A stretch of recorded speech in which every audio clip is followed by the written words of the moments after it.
In the sterile, silent penthouse of Thorn Tower, a $100 billion empire hung in the balance.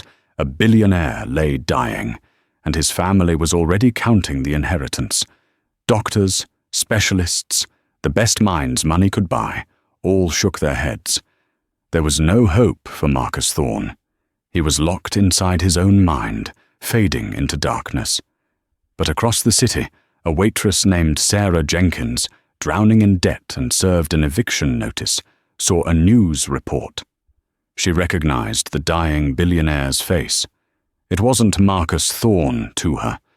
It was Mike, her friend from the corner booth. And she knew something the doctors didn't. She knew who was killing him. The silence in Marcus Thorn's penthouse was not a peaceful one. It was the thick, oppressive silence of a tomb, punctuated only by the rhythmic, electronic sigh of the ventilator and the faint, steady beep of the heart monitor. The room, with its floor-to-ceiling windows overlooking Central Park, should have been beautiful. Instead, it was a sterile, cold cage. Marcus Thorn, the man who had built a global logistics and tech empire from a single, rusty delivery truck, was now as still as the marble statues in the lobby far below. His eyes were closed, his face pale and waxy against the pristine white pillows. The press had dubbed his condition a typical neurological shutdown. His brain, for all intents and purposes, had simply quit. Two figures stood at the foot of the bed, their designer clothes a stark, dark contrast to the room's medical white. Genevieve Thorn, his third wife, was a vision of curated grief. Her black silk dress was flawless, her platinum hair pulled back in a severe chignon. She held a delicate handkerchief, but her blue eyes, sharp and assessing, were perfectly dry. She was looking not at her husband, but at the reflection of the city in the window. "Alistair," she said, her voice a low, cultured murmur. "It's been 3 weeks. It's a cruelty. To him." Dr. Alistair Finch, a man whose reputation was built on high-profile, high-net-worth patients, adjusted his horn-rimmed glasses. His face was a professional mask of solemnity. "The brain activity is negligible, Mrs. Thorn," he said, his tone hushed. "We've tried every stimulant, every experimental protocol. There is no response. We are, I'm afraid, simply maintaining the vessel." A third person, who had been pacing near the doorway, stepped into the light. Donovan Reed, Genevieve's nephew, was 30 years old and possessed the predatory grace of a shark. He'd been installed as the Thorn Corporation's interim COO. "So the papers," Donovan said, his voice clipped and impatient. He waved a dismissive hand at the bed. "The board is getting anxious. The markets are wobbling. We need to activate the incapacity clause in the shareholder agreement. We need to finalize the transition." Genevieve finally turned. "Donovan, please, show some respect." "Respect?" Donovan scoffed, running a hand through his expensive, deliberately messy hair. "Respect is what got him here. He was too trusting, too slow to act. Respect is keeping the company he built from shattering because he's indisposed." Dr. Finch cleared his throat. "The legal team is downstairs. Mr. Harrison is ready with the documents. The power of attorney, the do not resuscitate order. It would be a mercy, Genevieve." Genevieve looked at the doctor. A silent, chilling understanding passed between them. Dr. Finch was on the payroll in more ways than one. His expert medical opinion was precisely what she and Donovan needed to seize control of the vast Thorn empire. "He was always so vital," Genevieve murmured, dabbing her dry eye with the handkerchief. "It's what he would have wanted. No one could save him." She took a deep breath, the picture of a tragic widow in waiting. "Very well, Alistair. Call Mr. Harrison up. It's time." As Dr. Finch turned to leave, Donovan shot his aunt a look of pure, triumphant greed. The lion was dead. The scavengers could finally feast. Neither of them noticed the single, minuscule tear that escaped from Marcus Thorne's sealed eyelid and traced a slow path into his hairline.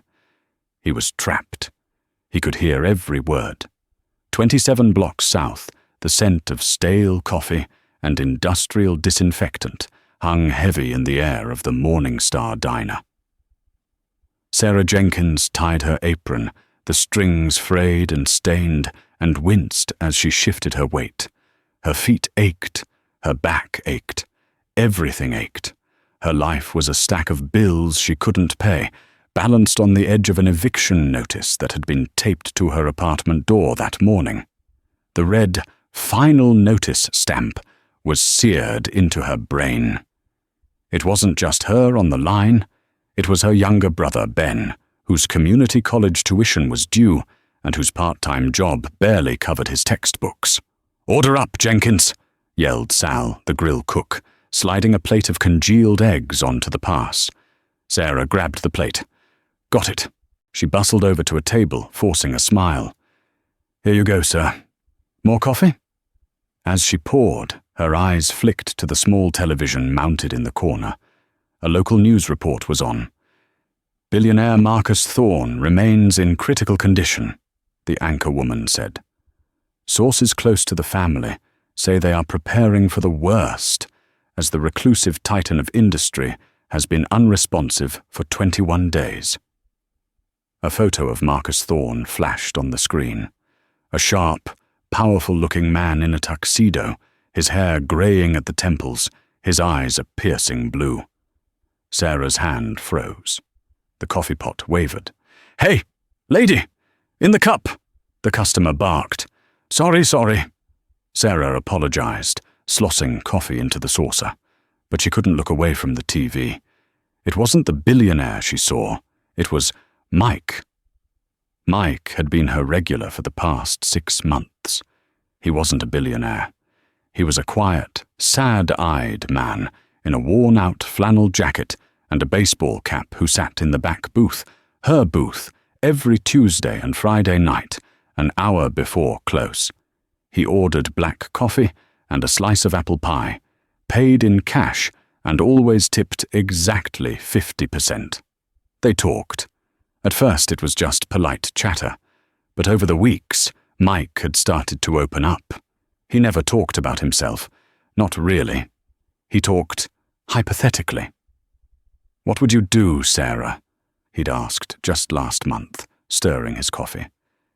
"If you knew the people closest to you, the people you trusted with your entire life, were the ones holding the knife?" "I'd take the knife," she'd replied, wiping down the counter. "Or at least, I wouldn't let them see me bleed." He'd smiled, a rare, sad smile. "You're strong." "I'm a waitress, Mike," she'd said.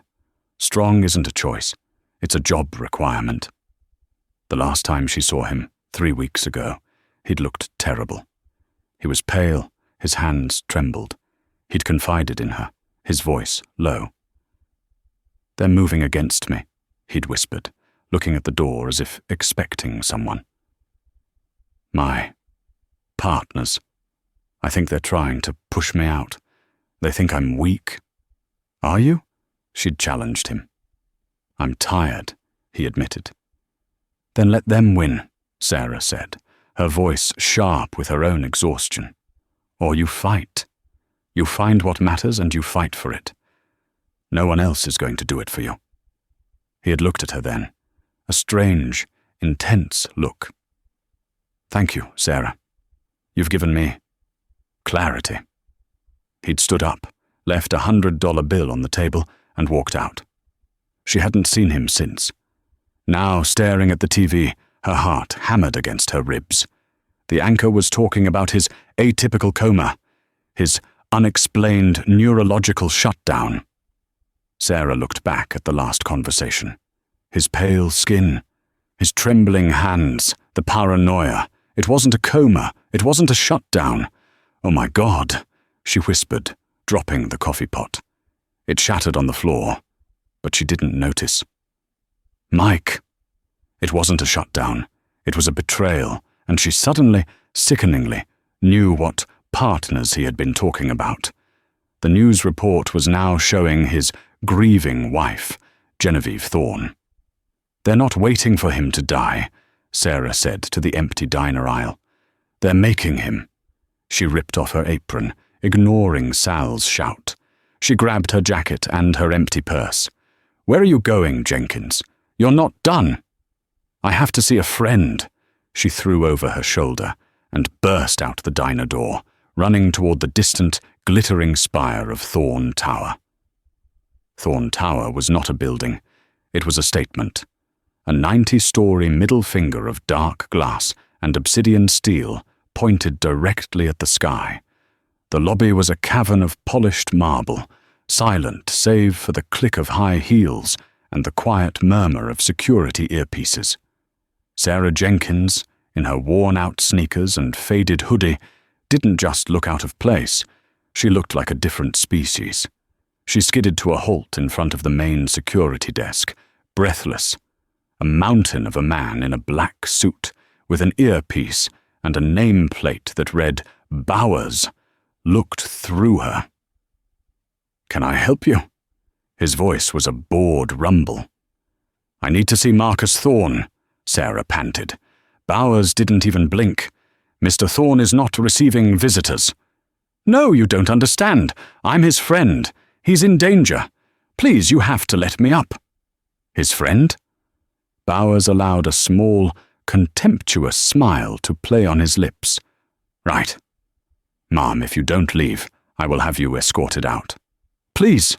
His wife, his nephew. They're lying to you. They're lying to everyone." "That's enough," Bowers said, his voice hardening. He reached for his radio. "Security to front lobby. Remove a 1016. Sarah backed away, panic clawing at her throat. They were going to throw her out. Marcus, was upstairs, dying, and they were going to sign the papers, and that would be it. She had to think. She was a waitress. What did waitresses do? They observed. They anticipated. They blended. Her eyes darted around the lobby. She saw it, a service corridor, its door slightly ajar. A moment later, a man in a white catering jacket pushed a tall metal cart out. He parked it by a service elevator and went to the desk to sign a clipboard. Sarah didn't hesitate. She slipped through the door into the corridor. It smelled of bleach and old food. She saw a rack of uniforms and spare linens. She grabbed a white catering jacket, identical to the man's, and threw it on over her hoodie. She pulled her hair back into a messy bun. When the man walked back to his cart, Sarah walked out to meet him, her face set in a mask of professional annoyance. "You're late," she snapped. "Dr. Finch's office has been calling for this for 10 minutes. The man needs his espresso." The catering guy blinked, confused. "What?" "This is for the 80th floor lounge." "Plans changed," Sarah said, grabbing the handle of the cart. "Penthouse. Stat. I'll take it from here." Before he could argue, she pushed the cart to the service elevator and jabbed the PH button, praying her credentials, a stained jacket and pure audacity would be enough. The doors opened. She pushed the cart in and hit the button. The doors closed, and the elevator began its silent, terrifying ascent. Her heart felt like it was going to explode. What was she doing? She was a waitress.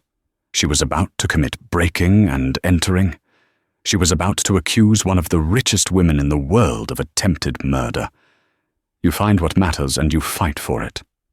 Her own words to Mike echoed back at her. He had listened to her. Now she had to listen to herself. The elevator dinged softly. The doors opened onto a small, sterile foyer.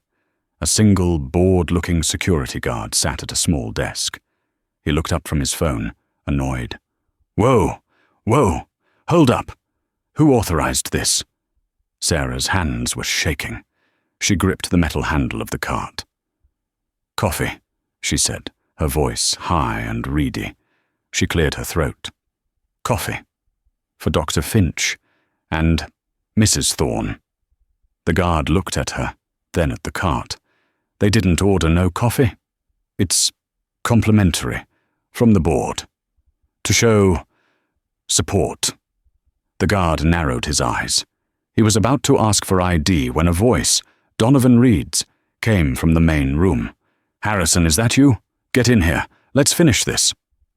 The guard was distracted for a split second, looking toward the voice. It was all Sarah needed. She abandoned the cart and ran. She bolted past the security desk, through the foyer, and into the main penthouse living room, which had been converted into a high-tech medical ward. "Stop!" she screamed. The scene froze. Genevieve, Donovan, Dr. Finch, and a thin, balding man in a suit, Mr. Harrison, the lawyer, were all clustered around a mahogany table. A stack of documents sat in the middle. Genevieve was holding a very expensive-looking gold pen, poised to sign the top sheet. "Who in the hell are you?" Donovan hissed. The guard from the foyer, and Bowers, who must have come up the main elevator, grabbed her from behind, their hands biting into her arms. "Get her out of here!" Donovan shouted. "Now!" "No!" Sarah shrieked, fighting against them, her feet skidding on the polished floor. She locked eyes with the still figure on the bed. "Mike! It's me! It's Sarah! From the diner!" Genevieve's face went white. Donovan's eyes widened, not in confusion, but in pure, unadulterated rage. They knew exactly who she was. "Get her out! They're lying to you, Mike!" Sarah screamed, the guards dragging her backward. "They're the ones who betrayed you. They're killing you. Wake up! You told me you built it from nothing. You're a fighter. Fight, Mike! Fight!" Bowers was a professional. He was strong. He was almost at the door. "Please, Marcus!" Sarah's voice broke, and then a sound cut through the room, sharper than her scream. "Beep!" Everyone froze. The heart monitor, the steady, dying beep had become a frantic, racing shriek. The line on the screen was a chaotic scribble. "He's crashing!" Dr. Finch yelled, moving toward the bed, his professional mask crumbling into panic. "No, he's not," a voice whispered. It was a sound like dry leaves scraping concrete, a voice that hadn't been heard in 21 days. The guards let go of Sarah. She fell to her knees, staring. Marcus Thorne's eyes were open. They were not looking at his wife, or his nephew, or his doctor. They were fixed on Sarah. He slowly, with agonizing effort, lifted a single trembling finger and pointed. Not at Sarah, he pointed at his wife. "Genevieve," he rascalped. Genevieve Thorne dropped the pen. It clattered on the marble floor. "You," Marcus Thorne whispered, "are fired." The silence that followed was louder than Sarah's scream. It was a vacuum, sucking the air, the color, and the composure from the room. Donovan Reed looked as if he'd been struck by lightning. His face was a mask of disbelief and abject terror. Genevieve Thorne, for the first time, looked her age. The carefully constructed artifice of the grieving wife shattered, revealing the grasping, panicked woman beneath. Marcus, darling, you're confused. This creature," she spat, pointing a shaking finger at Sarah. "She's upset you." Dr. Alistair Finch was fumbling with a syringe. "His vitals, they're erratic. He needs a sedative." "No." The word, though barely a breath, had the force of a command. Marcus Thorne's eyes, burning with a new, terrifying light, snapped to the doctor. "No. More sedatives." Finch froze, the syringe halfway to a vial. He looked at Donovan. He looked at Genevieve. The conspiracy was fracturing in real time. Bowers, the head of security, was the first to recover. He was a man paid for loyalty, and he had just seen his true employer rise from the dead.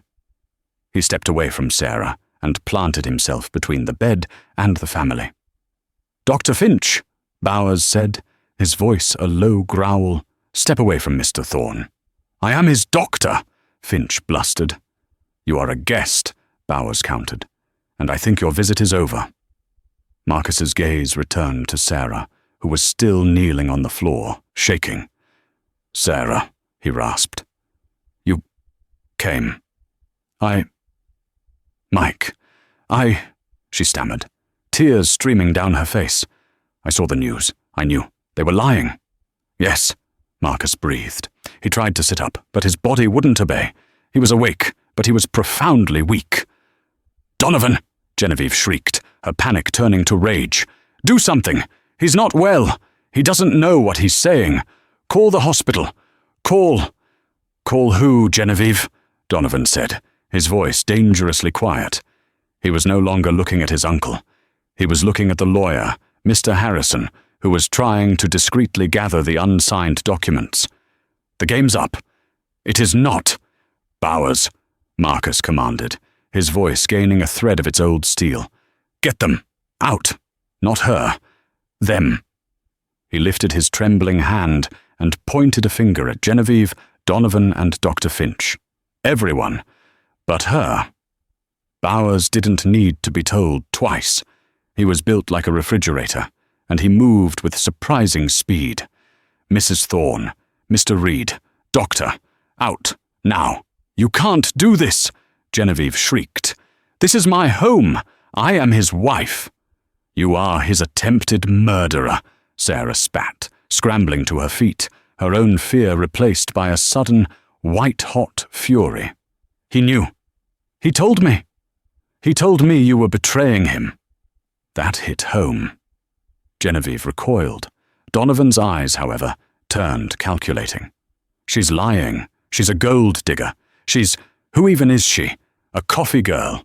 Uncle Marcus, she's poisoned your mind." Marcus turned his head on the pillow.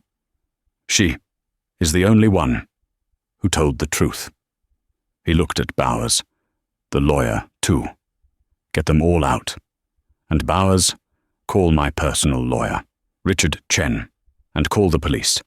Tell them Dr. Finch has been overprescribing." Dr. Finch dropped the syringe. It shattered.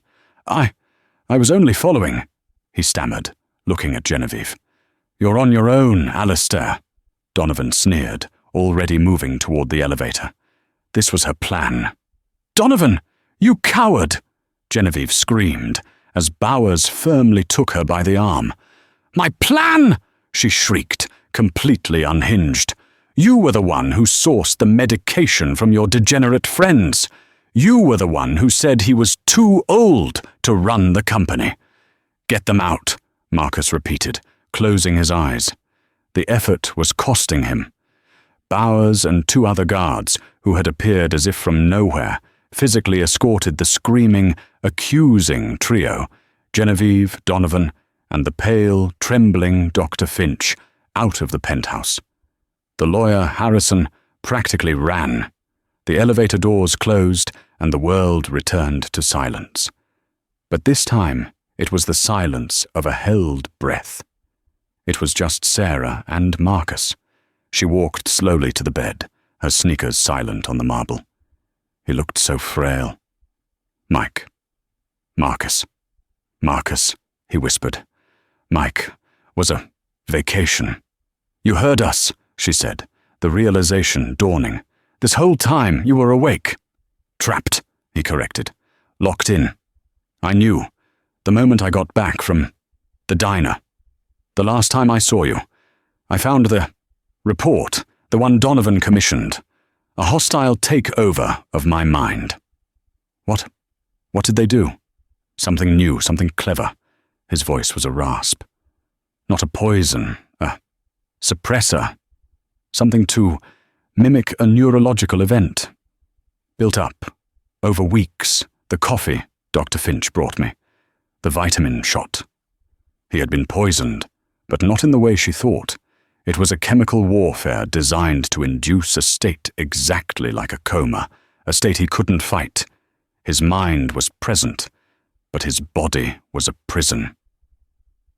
They were lowering the dose, he whispered, preparing to pull the plug. Your voice. Your shout. He tried to smile. It was the one variable they didn't account for. I couldn't let them kill Mike, she said, her voice small. He reached out a shaking hand, and she took it. His grip was weak, but his eyes were not.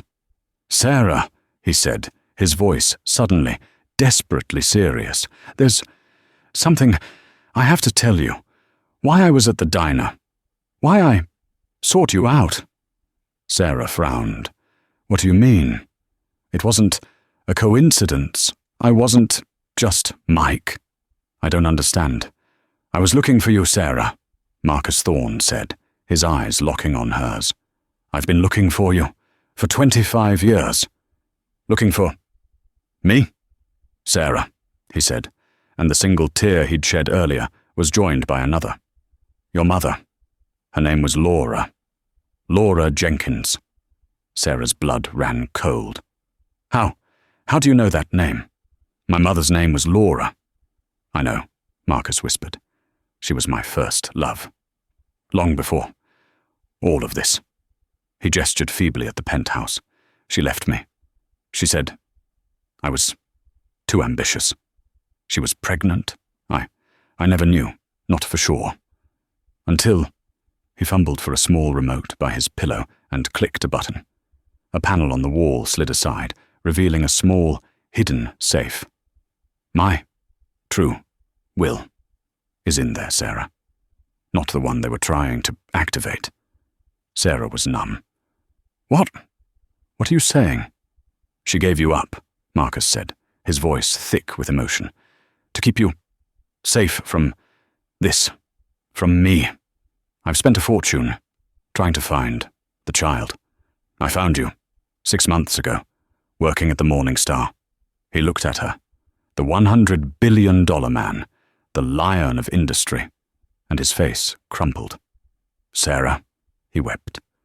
You are my daughter. The revelation hung in the air, heavier and more profound than the silence it had broken. Sarah's world, which had been upended in the last hour, was now completely inverted. Daughter? She whispered. She stared at the man in the bed. This Mike. This Marcus Thorne. Her father? It was impossible. It was the plot of a movie, not her life. Her life was eviction notices and sore feet. My mother died when I was 10, Sarah said, her voice hollow. She was a waitress, too.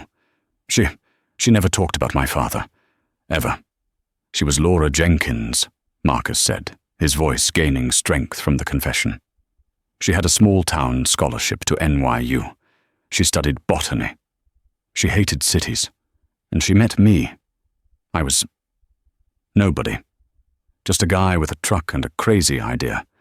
When I started to make money, it scared her. She said I was losing myself. She left. Broke my heart. He was speaking more easily now.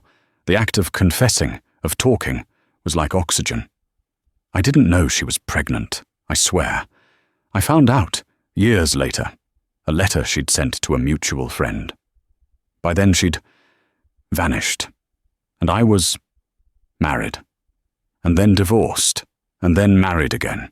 He glanced at the door where Genevieve had been dragged out. I made poor choices. You came to the diner. Sarah pieced it together, her mind racing. As Mike.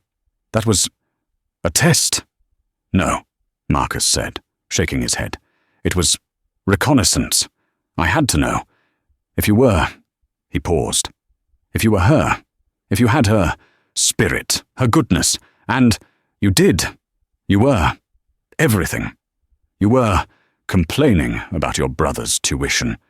You were fighting with your landlord. And you never complained. You just worked. He coughed, a racking sound. Sarah automatically poured him a glass of water from the carafe, her hand shaking. She held the straw to his lips. He drank. I was trying to find a way to tell you. How does a man like me walk up to a woman like you and say, I am your father, and I have failed you? So you let me give you advice on betrayal? Sarah asked, a flicker of her old diner-room sarcasm returning. He had the grace to look ashamed. Your advice was sound. He looked at her. Genevieve and Donovan. They knew I was searching. My PI found you, but their PI was watching me. They saw the PI's report. They saw you, a direct, biological heir, one who wasn't them. A threat, Sarah said, the word tasting like ash. I was a threat to their inheritance. The only threat, Marcus confirmed. They accelerated their plan. The neurological suppressor. It was experimental, designed by a disgraced chemist Donovan knew. Dr. Finch was paid millions to administer it, to manage my decline. He looked at the empty syringe on the floor. They were slowly phasing it out to let my body naturally fail. They were murdering me in plain sight. And you, Sarah realized, you were fighting them. In your coma, you were waiting. I was waiting for a miracle, Marcus said. I didn't imagining it would be you, kicking and screaming. The weight of it all hit Sarah. She sank into the leather chair beside the bed. Her brother, Ben, the rent, the diner. All of it seemed small, like a life seen through the wrong end of a telescope. So what? What now? She asked, looking at this stranger, her father. Marcus Thorne's eyes, no longer clouded by drugs or despair, were suddenly, chillingly, sharp. The lion was not just awake. He was hungry. Now, he said, and his voice was almost normal. Now, we fight. Bowers! The security chief was back inside the room in a second. Sir, get Mr. Chen on the phone. Get my personal physician, Dr. Lena Hansen, here. Now. Full lockdown. No one, in or out, without my code. And Bowers? Sir, find out where they took my wife and my nephew. I want to send them a gift. The next 12 hours were a whirlwind. Dr. Lena Hansen, a small, no-nonsense woman with an iron gaze, arrived with her own team. They swept the penthouse, collected samples of every liquid, and immediately started an IV flush of chelating agents and stimulants. They were using a modified tetrabenazine analog, Dr. Hansen reported to Sarah, as Marcus dozed under the first real medication he'd had in weeks. It's a drug used to treat Huntington's, but at this dosage, it creates a locked-in state. It's diabolical. He's lucky to be alive. It was her, Dr. Hansen said, nodding at Sarah. The adrenaline shock of her voice, her presence, it was enough to jolt his system into overriding the chemical suppression. It's the only reason he could speak. While Marcus recovered, Sarah found herself in the lion's den, his office. Richard Chen, Marcus's personal attorney, a man so sharp he looked like he could cut glass, had arrived. He was the opposite of the simpering Mr. Harrison. Miss Jenkins, Chen said, opening a file. Marcus, Mr. Thorne has been preparing for this day. Not just his illness, but you. He slid a document across the desk. It was a will, a new will, dated 1 week before his coma. It was notarized, witnessed, and ironclad. He did this before. Marcus is a man who plans, Chen said. The moment he confirmed you were his daughter, he changed everything. He was just waiting for the right moment to tell you. Sarah read the document. It was a blur of legal text, but the numbers were clear. She, Sarah Laura Jenkins, was named as the sole heir to the entire Thorne estate. Genevieve was left $1 for services not rendered. Donovan was not mentioned at all. Attached to it was a second document, a formal petition to the board of Thorn Corporation, naming Sarah Jenkins as his proxy and successor, to be activated upon his incapacitation. They knew about this, Sarah breathed. They must have. That's why they moved so fast. We believe so, Chen said. They had to get him incapacitated before he could introduce you. They planned to use their power of attorney, the one you saw them about to sign, to nullify this one. It was a race, Sarah said, and they thought they'd won. They underestimated Mike from the corner booth, Sarah said, a hard smile touching her lips. A knock came at the door. It was Bowers. Ms. Jenkins, Mr. Chen. We found them. And? Chen asked. Genevieve Thorne and Donovan Reed were detained at Teterboro Airport, Bowers reported, a grim satisfaction in his voice. They were on a private jet, attempting to flee to a non-extradition country. The police, acting on Dr. Hansen's medical report, were waiting for them. The karma was swift, the exposure brutal. And Dr. Finch? Sarah asked. Singing like a canary, Bowers said. He gave up Donovan as the supplier and Genevieve as the mastermind in exchange for a lesser charge. It won't matter. The DA is charging them all with attempted murder, conspiracy, and a few financial crimes Mr. Chen was kind enough to point them toward. Richard Chen smiled. Donovan was very sloppy with the interim COO books. He'd already funneled $50 million to an offshore account, an account we conveniently froze an hour ago. Sarah took a deep breath. It was over. The villains were caught. The hero was healing. And she was a billionaire. The thought was so absurd, she almost laughed. She looked at her phone. 6 missed calls from her brother, Ben. A text message from her landlord. Lock out at 9 a.m. tomorrow. She dialed a number. Mr. Chen, I need you to do something for me.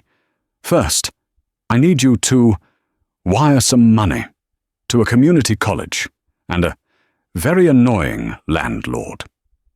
The boardroom on the 88th floor of Thorn Tower was designed to intimidate. The single massive table was a polished slab of black onyx, so reflective it looked like a dark, bottomless lake. The floor-to-ceiling windows on 3 sides presented a godlike view of New York City, a world to be conquered, a world that was, at this very moment, fleeing. On a massive inset screen, the ticker for Thorn Corporation, TRN, was a river of blood, a catastrophic red waterfall. The stock, which had been $350 a share when Marcus fell ill, was now trading at $94 and change. The room was not in chaos. It was in a state of quiet, expensive panic. The 10 board members, a collection of the most powerful men and women in the city, were vultures in bespoke suits, and they were beginning to circle.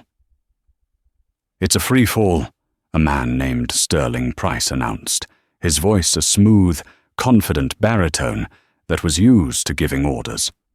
Sterling was old money, with a silver mane of hair and a face that looked like it had been carved from disapproving marble.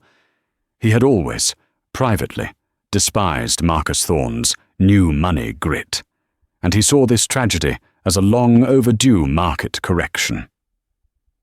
We have no choice, Sterling continued, placing his hands on the table.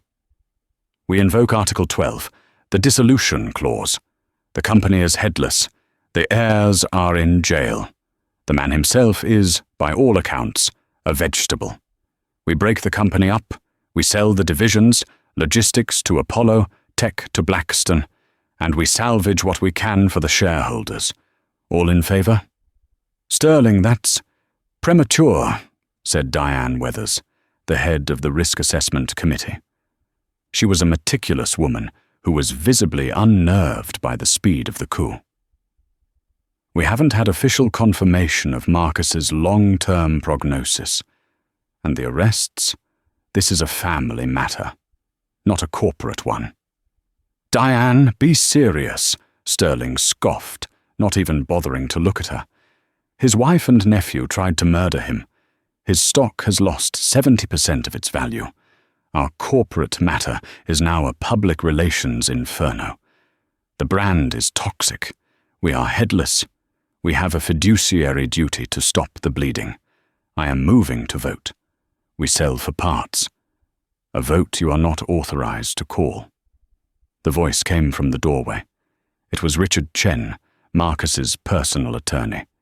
He walked in, not with the frantic energy of the board, but with the chilling calm of a man who held all the cards. He carried a single slim leather briefcase.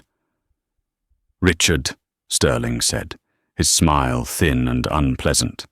"You're late, and you're interrupting. This is a board matter." "This is a succession matter, Sterling," Chen corrected, "and you are wildly out of your depth." "Succession?" Sterling laughed, a dry, barking sound. "Succession of what? There is no one left. Unless you're here to tell us that Donovan Reed is running the company from a holding cell at Rikers?" "The company is not headless," Chen said, his voice dropping, "because the head is still attached." As if on cue, the grand double doors at the end of the boardroom hummed open. The board members turned. A collective gasp sucked the air from the room. Bowers, the head of security, stepped in first, his face an impassive mask. He was pushing a high-tech wheelchair. In it sat Marcus Thorne. He was a ghost. He was skeletal, pale, and dressed in a simple, dark grey tracksuit that hung from his emaciated frame. An IV stand was discreetly attached to the back of the chair. He looked like a man who had been through a war. But his eyes as they scanned the room, were not the eyes of a ghost. They were the eyes of a lion.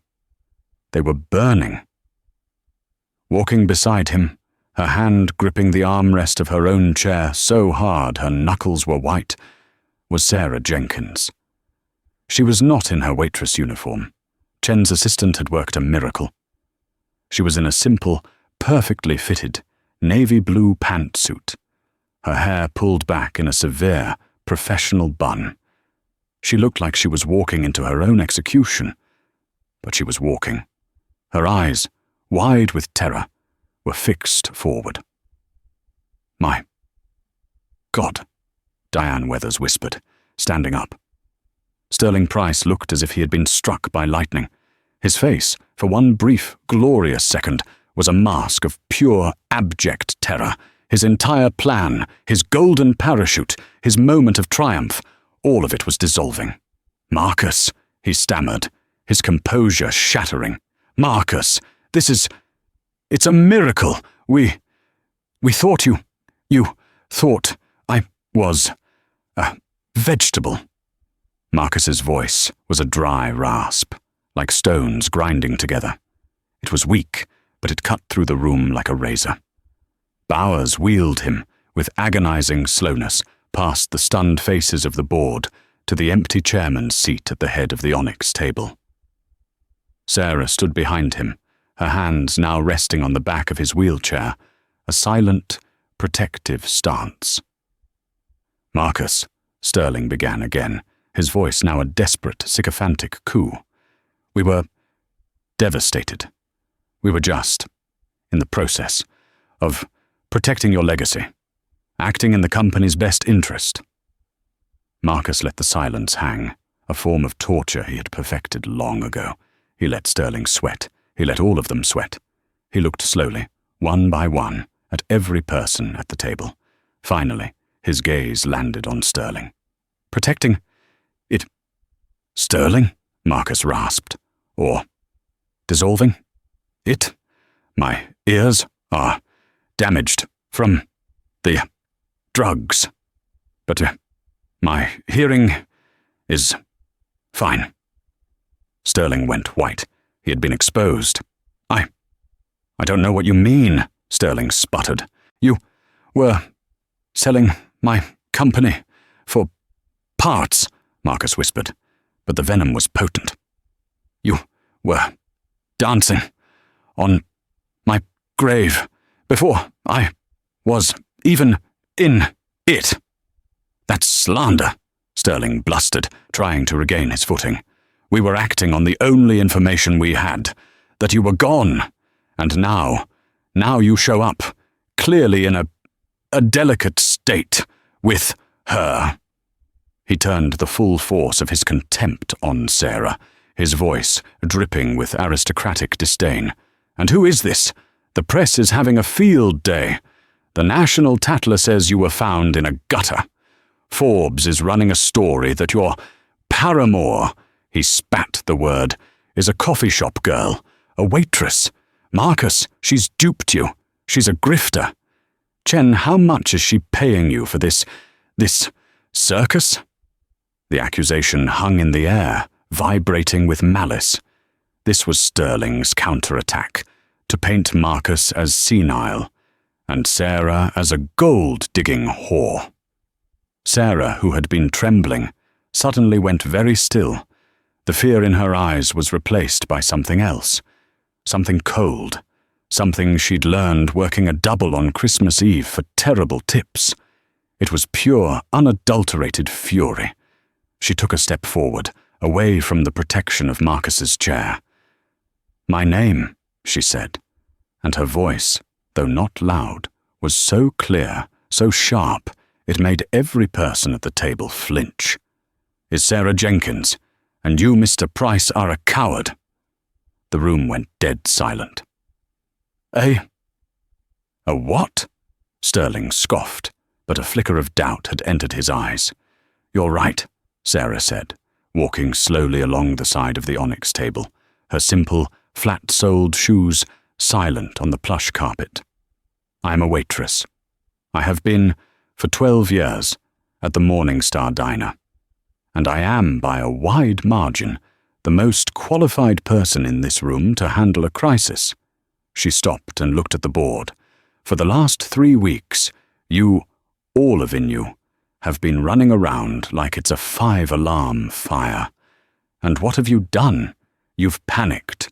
You've pointed fingers. And you," she looked at Sterling, "decided to burn the whole building down to collect the insurance." "How dare you?" Sterling began. "I'm not finished," Sarah snapped, and Sterling, to his own profound shock, shut his mouth. "While you," she said, "were in this room, moving numbers on a screen, I was on my feet for 12 hours. I was handling 15 tables on a Saturday night. I was dealing with men exactly like you, Mr. Price. Men who think that because I'm serving your food, I am beneath your notice. Men who think they are powerful because they can complain about the temperature of their steak." "A waitress," she continued, her voice gaining strength, "knows how to prioritize. She knows how to spot a lie the second it leaves your mouth. She knows who's a high tipper and who's going to dine and dash. She knows how to handle a crisis when the kitchen is on fire, the register is down, and 3 tables are screaming for their check at the same time." She leaned forward, planting her palms on the cold onyx table, mirroring Sterling's earlier pose. "You, Mr. Price, are the screamer at table 4. You're impatient, you're rude, and you think you own the place. But you don't. You're just a customer. And you're about to be 86ed. A few board members' jaws had literally dropped. Diane Weathers was hiding a smile behind her hand. "You talk about dissolving this company?" Sarah said, her voice softening, but losing none of its power. "I see 50,000 employees. I see 50,000 families, 50,000 Mikes just trying to pay their rent, just trying to get their kids through school. You don't see them. You see parts. You see a brand." "My father," she said the word, and it felt solid. "My father built this from one truck. He never forgot what it was like to be the driver. You were born in the passenger seat, and you've been complaining about the upholstery ever since. she finished, her chest heaving. She had said it. She had faced them. Into the stunned silence, Marcus Thorne spoke. His voice was stronger now, fueled by her fire. "As of 1 hour ago," he announced, "I have formally activated my proxy. I am taking a 6-month medical leave, effective immediately." Sterling Price's eyes lit up. This was it, his chance. "Aha, then I was right. The company is headless. I formally move to be appointed interim CEO. My proxy." Marcus overrode him, his voice like iron. "The new interim CEO and vice chair of Thorne Corporation is Sarah Jenkins Thorne." He'd added the last name. Sarah's head snapped to him, her eyes wide. He just looked at her, and for the first time, she saw a full, proud smile. Richard Chen slid a thick, bound document to the center of the table. "It's all in order," Chen said smoothly. "The will, the paternity test, the new articles of incorporation, and the filing with the SEC. It was all lodged at 8 a.m. this morning. Ms. Jenkins Thorne controls 51% of the voting stock." It was a kill shot. Sterling Price was apoplectic. He was purple. "This is illegal. It's madness. I will not stand for it. I call for a vote of no confidence. I will sue. I will. You can call, or whatever you like, Sterling," Marcus said, his voice almost gentle. "From the lobby. You are fired." "You can't fire me," Sterling roared. "I'm on the board. You are a hired board member," Marcus corrected. "You serve at the pleasure of the chairman, and you no longer please me. Bowers." The security chief, who had been standing by the door, took one ominous step toward Sterling's chair. Sterling's rage collapsed like a punctured lung. He was, in the end, a bully, and bullies are, in the end, cowards. He stared at Bowers, at the stone-faced Marcus, and at the waitress, who had just taken his life's work. He stood, his hands shaking. He straightened his $5,000 suit. "You're all insane," he hissed. "This company, this family, is a circus. It will be dust in a month. A waitress!" He spat the word, turned, and stormed out of the room, slamming the door so hard a painting on the wall shivered. There was a long, profound silence. Marcus Thorne looked at the remaining, terrified board members. "Anyone else want to second his motion?" No one moved. No one breathed. He nodded, satisfied. He looked at Sarah. He was exhausted. The fight had taken everything he had. "They're all yours, Madam CEO," he whispered. Sarah took a deep breath. She walked to the head of the table, to the chairman's seat. She looked at the stock ticker, which was, in response to the news of Marcus's return, and Sterling's exit, which was already being texted, starting to tick green. She looked at the most powerful people in New York, who were now staring at her like frightened children. "All right," she said, her voice all business. "The kitchen's on fire, and the biggest complainer just left. Good, let's get to work." She pointed a finger at Diane Weathers. "Ms. Weathers, you're head of risk. Report.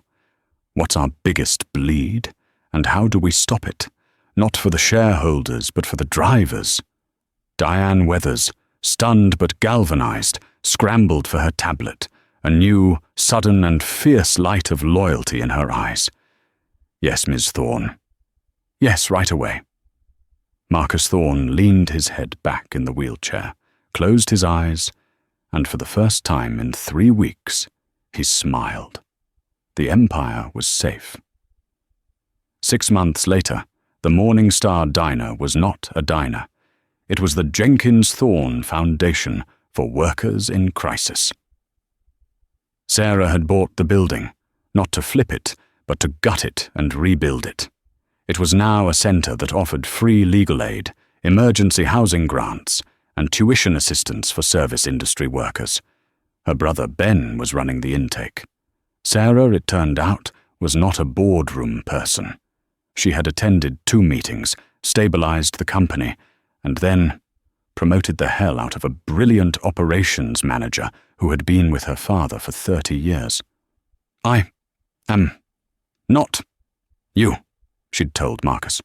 "No," he'd agreed, standing on his own 2 feet for the first time in a month. Your mother. You build things that grow." He was almost fully recovered. The doctors called it a miracle. He called it a very expensive detox. Genevieve and Donovan had both taken plea deals. Faced with the overwhelming evidence, the bank transfers, Dr. Finch's testimony, the PI reports, they had been sentenced to 15 and 20 years, respectively. The Thorne empire was secure, but Marcus Thorne was rarely at Thorne Tower. He was usually at the foundation.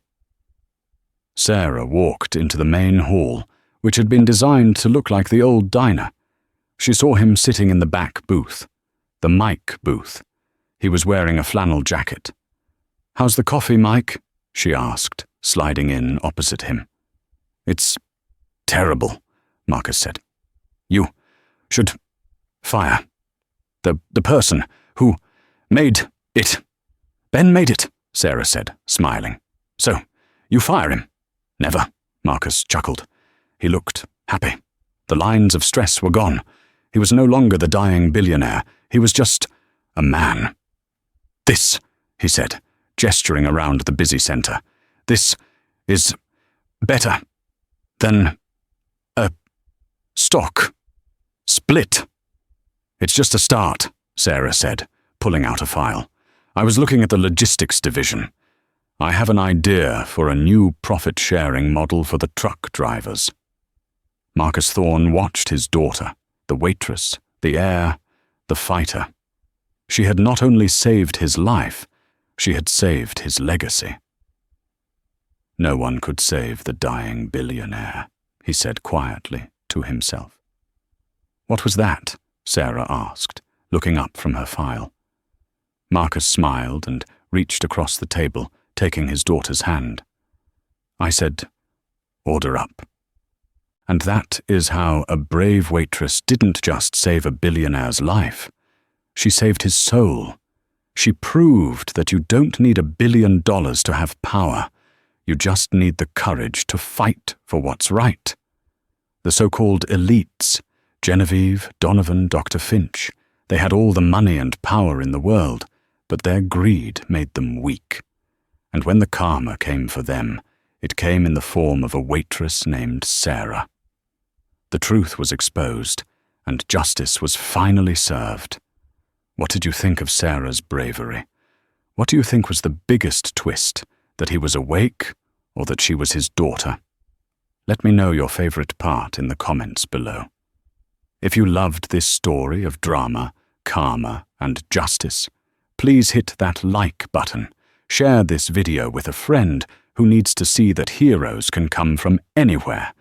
And, of course, subscribe to this channel. Click that bell so you never miss another story.